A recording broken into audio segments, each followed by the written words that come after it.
Bueno, y el tema a revisar el día de hoy es sangrado uterino anormal. Y el sangrado uterino anormal es una condición muy frecuente, el cual tiene un impacto social y económico considerado como la segunda causa de consulta ginecológica después de las infecciones cervicovaginales y por su origen puede dividirse en dos partes, cuando el origen es anatómico o cuando el origen es disfuncional. Para esto es muy importante entender pues, los ciclos menstruales y la variación también por definición vamos a tener el sangrado uterino normal como la variación del ciclo menstrual en el que incluyen cambios en la regularidad, en la frecuencia del ciclo y en la duración del flujo o en la cantidad de sangrado menstrual asociado con algún disturbio médico. La clasificación, para que se pueda entender, entonces es muy sencilla, es una clasificación que ya llevamos varios años utilizándolo y que se conoce como el Palm Coin. El Palm Coin o el mano moneda es una manera muy fácil para aprendernos las causas y entonces Palm serán las causas de origen anatómico u orgánico. Entre estos la P significa pólipo, la A significa adenomiosis, la L significa leiomioma o miomatosis y la M es malignidad e hiperplasia. Y el COIN es el sangrado de causa no estructurales. Y aquí tenemos la C, que es coagulopatía, O, disfunción ovárica, E, endometrial, I, iatrogénica y N como no clasificada, es decir, aquella que no entra en ninguna categoría. Es muy importante realizar una historia clínica completa y un examen físico porque nos va a ayudar a establecer las causas de hemorragia. Hay que determinar la cantidad, la frecuencia y la regularidad del sangrado menstrual, la presencia de sangrado intermenstrual y o poscoital y la presencia o no de síntomas premenstruales y dismenorrea ayudan a distinguir sangrados de origen anovulatorio de los ovulatorios que sugieren causas anatómicas tales como una patología cervical, patología endometrial o la presencia incluso de un embarazo. El tratamiento va a depender de la causa, pero en general vamos a hablar aquí del tratamiento del sangrado uterino de causa no anatómica. Hay un apartado en su temario que viene el sangrado uterino no estructural, entonces nos vamos a referir aquí en esta parte al tratamiento de ese. Y entonces aquí vamos a empezar desde lo más fácil, básico, que son los antiinflamatorios no esteroideos, como es el ibuprofeno o el naproxeno, antifibrinolíticos del tipo como el ácido tranexámico. También podemos utilizar anticonceptivos orales combinados o el sistema de liberación de levonorgestrel o el dispositivo Mirena, al igual que los progestágenos como es el acetato de medroxiprogesterona y también el danazol o los antagonistas de la GnRH. Entonces, los AINES, ¿qué AINES tenemos que utilizar? Se pueden utilizar, ya les había dicho, ibuprofeno, naproxeno, ácido mefenámico, indometacina o ácido acetilsalicílico. Estos se recomiendan en sangrados que no sean tan abundantes y lo podemos utilizar cuando la paciente no es candidata a algún otro tipo de tratamiento. Es una opción poder empezar con este manejo. Se deben de prescribir estos antiinflamatorios 3 a 5 días previos al inicio del ciclo menstrual y continuarse de 3 a 5 días después de que inició el sangrado. La finalidad de esto es reducir la cantidad de sangrado, pero no nos van a regular los ciclos, simplemente nos van a ayudar a disminuir la cantidad de sangre. En cuanto a los hormonales, la hemorragia uterina anormal, que no tiene un origen anatómico, entonces aquí se puede tratar efectivamente con opciones hormonales. Estas sí nos van a ayudar a tratar de regular los ciclos menstruales y a disminuir la cantidad de sangrado. Podemos utilizar cualquier anticonceptivo, la marca que ustedes quieran, combinados y también el uso únicamente de progestinas o les había mencionado el dispositivo intrauterino liberador de levonorgestrel que es conocido como Mirena. La manera de prescribir los anticonceptivos orales combinados es iniciarlos siempre durante los primeros días de menstruación de manera continua e ininterrumpida, de preferencia a la misma hora que se tome y durante 21 días seguidos y después 7 días de descanso para que pueda llegar el periodo menstrual de la paciente o durante 28 días continuos, depende de la presentación del fármaco que estemos recetando. También podemos utilizar únicamente progestinas y aquí tenemos el acetato de medroxiprogesterona y la clormadinona. Estas se dan de manera cíclica durante 12 a 14 días. Sin embargo, se ha visto que su uso no mejora las condiciones ni los resultados son superiores a cuando utilizamos progestágenos de depósito o AINES. La dosis puede ir desde 2 hasta 10 miligramos por día a partir del 14 día del ciclo y durante 10 días. En cuanto a los fármacos que podemos utilizar de depósito o progestina de depósito, tenemos a la medroxiprogesterona. Esta lo que va a hacer es suprimir la esteroidogénesis ovárica y reducir el grosor del endometrio mediado por estrógenos. Esta es una inyección y su nombre comercial lo pueden encontrar como Depo-Provera y entonces se administra y se repite las dosis cada 3 meses, pero se recomienda no dar por periodos prolongados porque incrementa el riesgo de osteoporosis. El danazol es un esteroide sintético que suprime los receptores endometriales de estrógeno y progesterona, así como el eje hipotálamo hipófisis ovario. ¿Esto qué va a hacer? Va a producir una atrofia en el endometrio y sin embargo también presenta grandes efectos secundarios, por eso a veces hay que valorar si la paciente es candidata o no. Lo mismo ocurre con los análogos de la GnRH, como la goserelina subcutánea. Esta se aplica de manera mensual o, de 3 a 6 meses, esta nos va a reducir el sangrado en más del 89%. Cuando se administra por más de 3 meses se logran amenorreas con atrofia endometrial, pero también tiene muchos efectos secundarios similares a los de si le estuviéramos generando una menopausia a la paciente. Y ahora sí vamos a hablar de las patologías que nos causan un sangrado de origen anatómico, es decir, el PALM, y entonces ya les había dicho que la P es de pólipo, la A de adenomiosis, la L de leiomioma y la M de malignidad e hiperplasia. Empecemos hablando de los pólipos. ¿Qué son los pólipos? Estos son neoformaciones intrauterinas blandas y cárneas compuestas de glándulas endometriales, estroma fibrosio y epitelio superficial. Los pólipos son anomalías comunes y su prevalencia en la población es cercana al 8%. Y en mujeres que tenemos sangrados uterinos anormales, la tasa puede ser de un 10 hasta un 30%.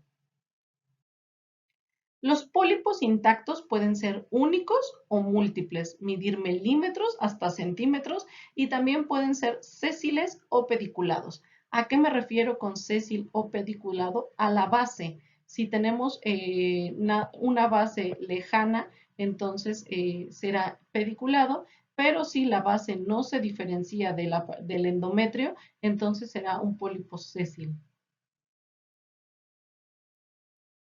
La fisiopatología de los pólipos, pues se ha dicho que su crecimiento interviene en hormonas, como son los estrógenos y la progesterona, y se detectan niveles más altos de receptores en el interior de los pólipos que en el endometrio normal circundante. Esto hace que al tener mayor receptor, reciban mayor estímulo hormonal. Estas dos hormonas elongan las glándulas endometriales y el tejido del estroma, las arterias espirales, y con esto surge la característica imagen polipoide.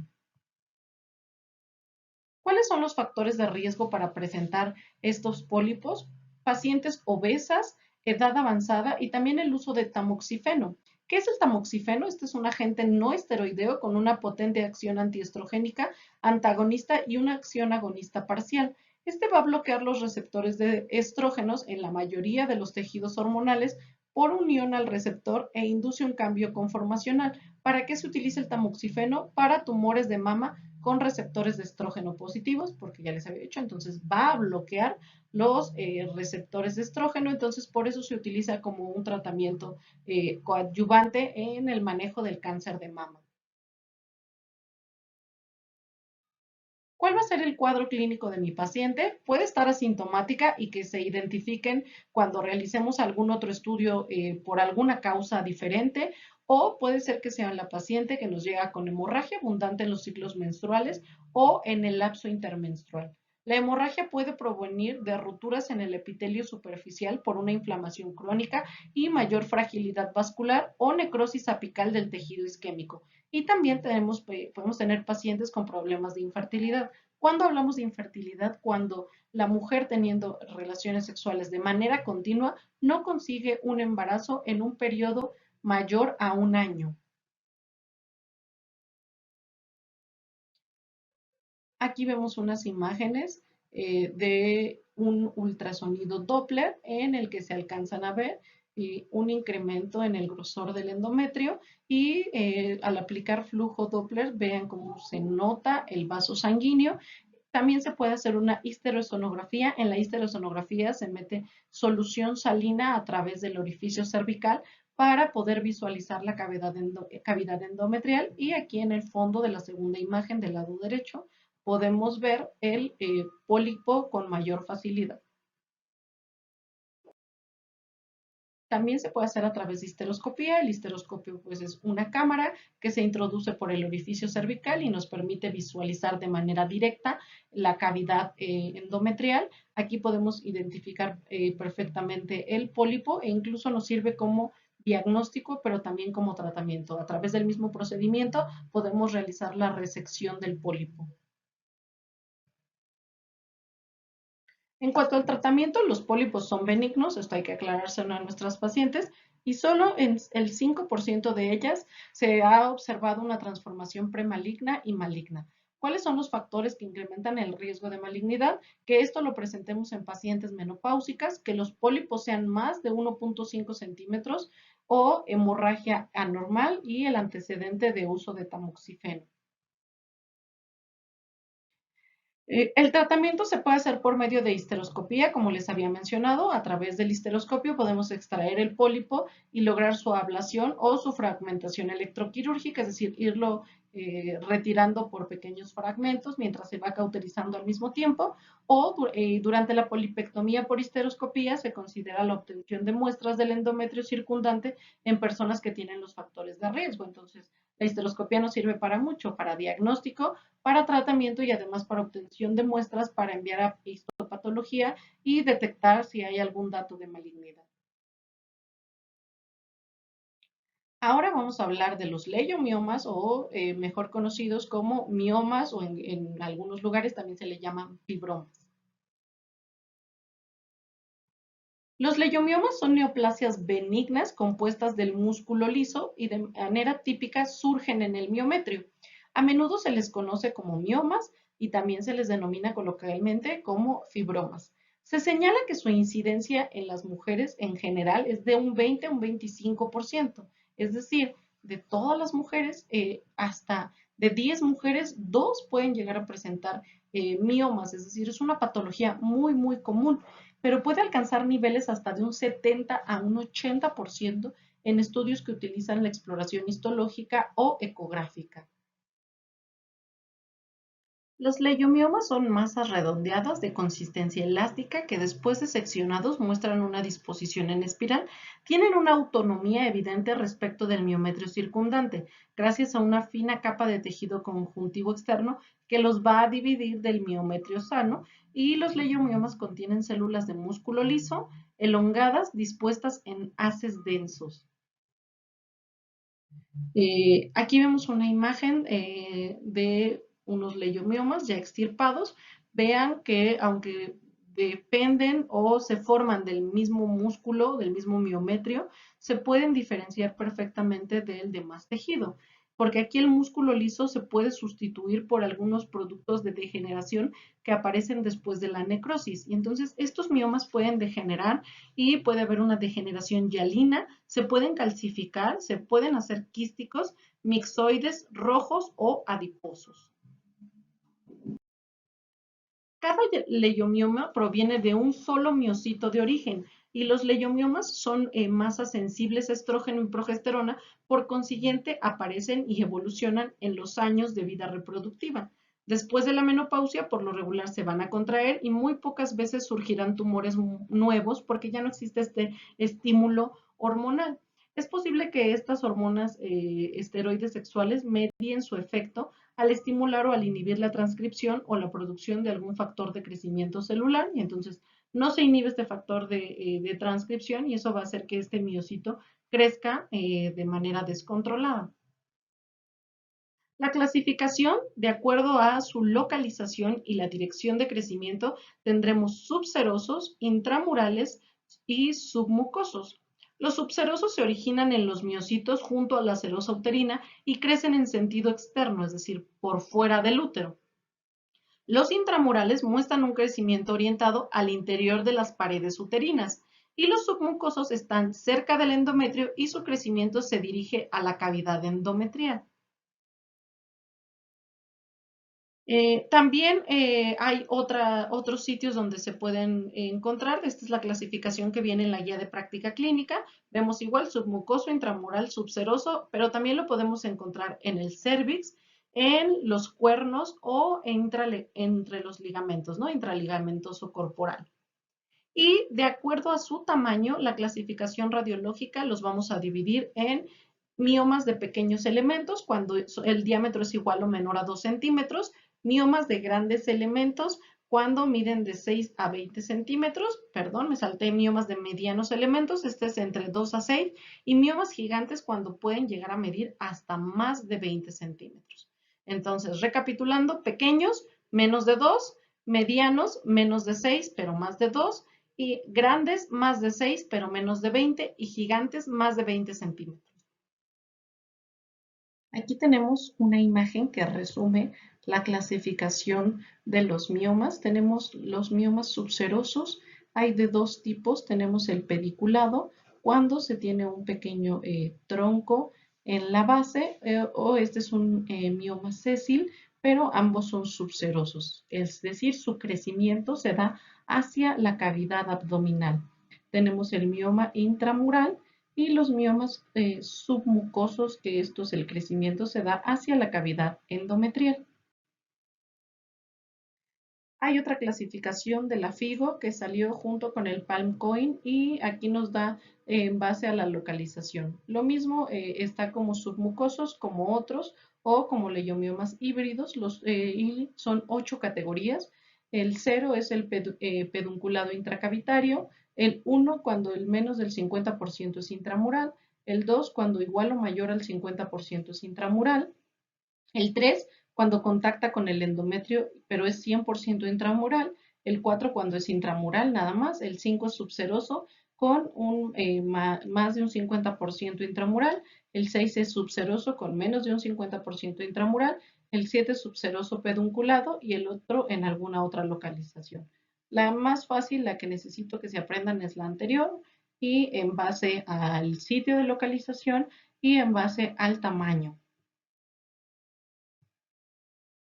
¿Cuál es el cuadro clínico de nuestras pacientes? Un 50% pueden estar asintomáticas, ya vimos que la incidencia es muy alta y entonces muchas mujeres nunca desarrollan sintomatología durante toda la vida. A veces se llega a hacer diagnóstico de estos miomas cuando se hacen exploraciones por alguna otra etiología. Entre un 21% pueden llegar a tener hemorragia uterina anormal, un 33% puede presentar dolor pélvico y también depende de la cantidad de miomas, la localización y el tamaño, podemos tener problemas de infertilidad. El diagnóstico, estos se ven a través de una exploración ginecológica cuando el tamaño de los miomas es lo suficientemente grande como para que se pueda palpar a través del abdomen con un tacto bimanual. Esto nos va a permitir identificar agrandamiento del útero o irregularidad en sus contornos. Y la manera de corroborar nuestro diagnóstico será a través de una ecografía pélvica o transvaginal. Aquí vemos la imagen, aquí se ve todo, esto es el contorno del útero. Aquí se ve, esta es la cavidad endometrial y vemos de este lado cómo se marca este cambio en la arquitectura del miometrio de manera redondeada y este sería un mioma intramural. El tratamiento, sin importar su tamaño, los leiomiomas asintomáticos deben ser sometidos a vigilancia y a observación con una exploración ginecológica anual. Es decir, si a la paciente no le genera ninguna sintomatología, no se tienen que operar, se puede mantener en vigilancia. Recuerden que estas son tumoraciones benignas. También podemos dar tratamiento farmacológico en base al anterior que ya mencionamos de las causas no estructurales como es AINES, anticonceptivos, el liberador del levonorgestrel o análogos de la GnRH. Estos son compuestos derivados del decapéptido GnRH, son inactivos por vía oral, pero se cuentan en presentaciones intramuscular, subcutánea e intranasal, y estos nos van a ayudar a reducir el tamaño de los miomas entre un 35 a un 60%. Tiene importantes efectos secundarios como es un hipoestrogenismo y se sugiere su uso en pacientes que van a ser sometidas a miomectomía, pero no dar de más de 6 meses por efectos secundarios. Es decir, si tenemos un mioma muy grande que puede llegar a complicar la cirugía, se puede utilizar los análogos de la GnRH antes de la cirugía para disminuir el tamaño del mioma y entonces que todo el procedimiento sea más sencillo. Pero ningún tratamiento se ha comprobado que los elimine al 100% más que de manera quirúrgica. Los AINES se recomiendan en casos de sintomatología leve cuando estamos en espera de un tratamiento definitivo. No modifican el tamaño de los miomas, pero ayudan a inhibir el dolor y disminuyen la cantidad de sangrado. Los anticonceptivos orales combinados o progestágenos nos ayudan porque inducen una atrofia del endometrio y disminuyen la producción de prostaglandinas en mujeres con leiomiomas. El DIU liberador de levonorgestrel es un sistema intrauterino de liberación de levonorgestrel que disminuye la hemorragia asociada al leiomioma con una reducción de hasta el 85% de sangrado en los primeros 3 meses. ¿En qué pacientes vamos a administrarlo? Aquellas que están cercanas a la menopausia, porque se espera que después de que cesen los periodos menstruales ya no haya un crecimiento, entonces aquellas que ya que no tengan una sintomatología severa y que estén cercanas a la menopausia, esta puede ser una muy buena opción. Pacientes que tengan un alto riesgo quirúrgico y que no se indique realizar una histerectomía, pacientes, lo que les decía, perimenopáusicas o que tengan el deseo de conservar el útero. En cuanto al tratamiento quirúrgico, aquí tenemos dos opciones, un tratamiento conservador o un tratamiento radical. La miomectomía, esta es una operación en la cual se conserva el útero y únicamente se van a extirpar los miomas. Este se debe de realizar en mujeres que desean conservar su fecundidad o que no aceptan la histerectomía. Se puede realizar por medio de histeroscopía cuando los miomas son submucosos por laparoscopía o por una laparotomía. Los miomas predominantemente intracavitarios se extirpan por medio de histeroscopía, en tanto que los que están en un plano subseroso o intramural necesitan de laparotomía o de laparoscopía para lograr la extirpación. Y el tratamiento radical es la histerectomía. Este es el tratamiento definitivo para mujeres con paridad satisfecha y una miomatosis uterina que es sintomática. Ahora vamos a ver la adenomiosis. Este es un trastorno ginecológico frecuente que se caracteriza por la existencia de glándulas y estroma endometrial que invaden el espesor del miometrio, junto con la hiperplasia y la hipertrofia de las fibras musculares lisas de este último. Hay de dos tipos, hay una adenomiosis difusa, donde los restos pueden estar dispersos en esta última capa, o una adenomiosis focal, pueden formar una acumulación localizada.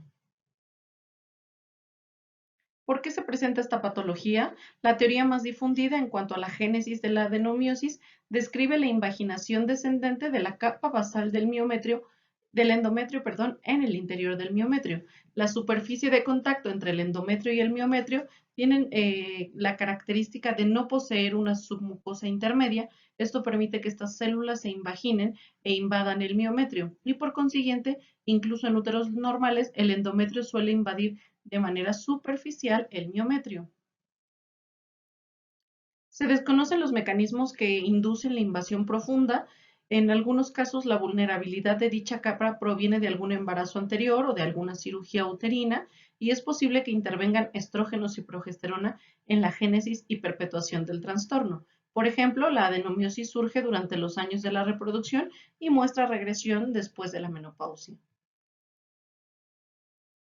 Aquí vemos la imagen de un útero en un corte después de una histerectomía y aquí podemos ver estos pequeños imágenes, estas zonas más enrojecidas que van invadiendo todo el espesor del tejido miometrial. El cuadro clínico, cerca de un 33% van a estar con síntomas y los más frecuentes serán la hemorragia y la dismenorrea. Estas pacientes van a tener sangrados profusos durante su menstruación y además van a tener dolor muy intenso. Y es posible que un 10% de las pacientes también señale dispaurenia o dolor al tener actividad sexual. La intensidad de los síntomas va a estar en base a la relación con el número cada vez mayor de focos ectópicos y la magnitud de la invasión. No hay que confundir este cuadro de adenomiosis con endometriosis, aunque en ambos hablamos de tejido endometrial ectópico, en el caso de la adenomiosis únicamente está invadiendo el tejido miometrial. El diagnóstico se hace a través de una ecografía transvaginal. Los signos que nos pueden sugerir una adenomiosis difusa es una pared anterior y posterior del miometrio que tiene un aspecto más grueso que su contraparte, heterogeneidad en la contextura del miometrio, pequeños quistes hipoecoicos del miometrio que son glándulas quísticas dentro de focos endometriales ectópicos, proyecciones estriadas que se extienden desde el endometrio al miometrio, ecos endometriales indefinidos o agrandamiento global del útero. El tratamiento médico puede ser efectivo a veces para controlar los síntomas, pero la frecuente coexistencia con endometriosis y la carencia de estudios controlados hacen que su eficacia no esté cuantificada y el tratamiento médico dependerá fundamentalmente de la sintomatología y de la edad de la paciente. Siguen siendo el mismo manejo que habíamos visto en un inicio con antiinflamatorios no esteroideos, anticonceptivos hormonales orales, el danazol o análogos de la GnRH y el tratamiento definitivo en mujeres con fertilidad satisfecha y que tengan sintomatología es la histerectomía. Y finalmente vamos a hablar de la endometriosis. La endometriosis pues es la presencia de tejido endometrial fuera de la cavidad uterina. Es un trastorno benigno frecuente que se define por la presencia de glándulas endometriales y estroma fuera de sus sitios normales y los implantes endometriósicos se localizan más a menudo en el peritoneo pélvico, aunque otros sitios de asiento frecuentes son los ovarios y los ligamentos uterosacros. La patogenia, pues se desconoce aún la causa definitiva de la endometriosis, pero se han planteado algunas teorías. La más aceptada describe la participación de la menstruación retrógrada por las trompas de falopio. Y estos fragmentos de endometrio arrastrados por el flujo invaden el mesotelio peritoneal y terminan por poseer vasos para la supervivencia y el crecimiento de estos implantes. Otra hipótesis es la teoría de las células madres que achaca el trastorno a las células endometriales indiferenciadas que residen inicialmente en la capa basal del endometrio y que se diferencian en células epiteliales, de estroma y vasculares conforme dicha capa se regenera en cada ciclo. Si se desplazan tales células a un sitio ectópico como ocurre en la menstruación retrógrada, pues se puede presentar la endometriosis. Y también se ha dicho que la propagación del tejido endometrial a través de vasos linfáticos o vasos aberrantes puede intervenir en la patogenia. La endometriosis puede aparecer en cualquier sitio dentro de la pelvis y otras superficies peritoneales extrapélvicas. Puede estar localizado en fondos de saco anterior y posterior, en zonas de peritoneo, ovarios, ligamentos uterosacros, tejido endometriósico en el tabique rectovaginal, uréteres, vejiga, pericardio, cicatrices quirúrgicas y pleuras. Es una enfermedad inflamatoria crónica que depende de estrógenos, en la que hay proliferación aberrante de tejido endometrial ectópico.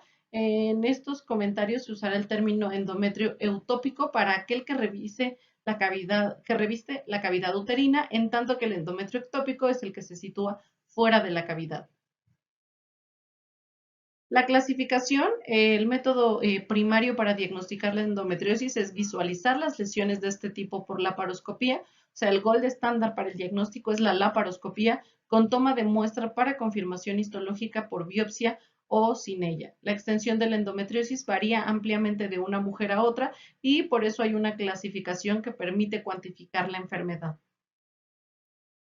Aquí está una tabla que nos permite clasificar la enfermedad y se va colocando una puntuación de acuerdo a en dónde encontramos. Nos marca peritoneo, nos marca ovario y las trompas de falopio y en base a si hay adherencias o si hay focos endometriósicos menores de 1 centímetro, de 1 a 3 centímetros o mayores de 3. Aquí se va otorgando la puntuación y eso es lo que nos permite realizar la clasificación. El cuadro clínico, las pacientes pueden ser asintomáticas, dependerá de la cantidad de focos endometriósicos, la sintomatología.